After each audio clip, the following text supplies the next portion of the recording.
Employees across the U.S. Health and Human Services Department starting to receive notices of dismissal this morning in an overhaul ultimately expected to lay off up to 10,000 employees. The notice comes just days after the president moved to strip workers of their collective bargaining rights at HHS and other agencies throughout the government.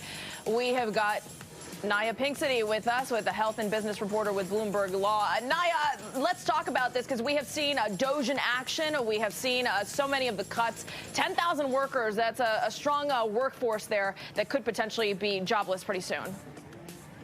Absolutely, yeah. It's been a very interesting day for a lot of the health agency employees. As you mentioned, layoffs started this morning. Some as early as 5 a.m.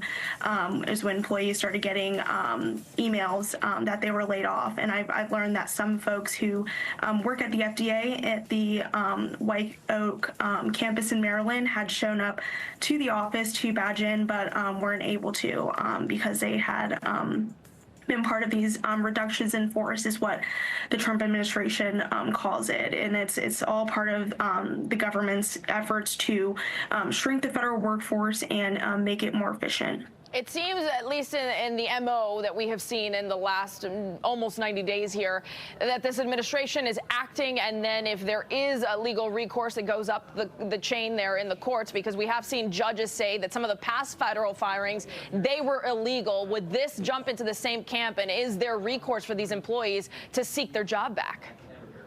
It's possible. I think the main concern is that a lot of these employees say that they have a public health mission to fulfill. I think the main concern is that industry watchers and also people inside these health agencies say that if there aren't people to do the job of overseeing the public health, then that could affect tracking diseases and monitoring outbreaks. So I know that there are supposed to be 10,000 cuts, but at FDA, they're trying to cut 3,500 at CDC, 2,400, NIH, 1,200. So a lot of cuts across these different health agencies. Yeah, a lot of health agencies and a lot of local taxpayers who live in the surrounding areas who will likely be affected. Have you spoken with any of these people who received the emails throughout the day and their reaction?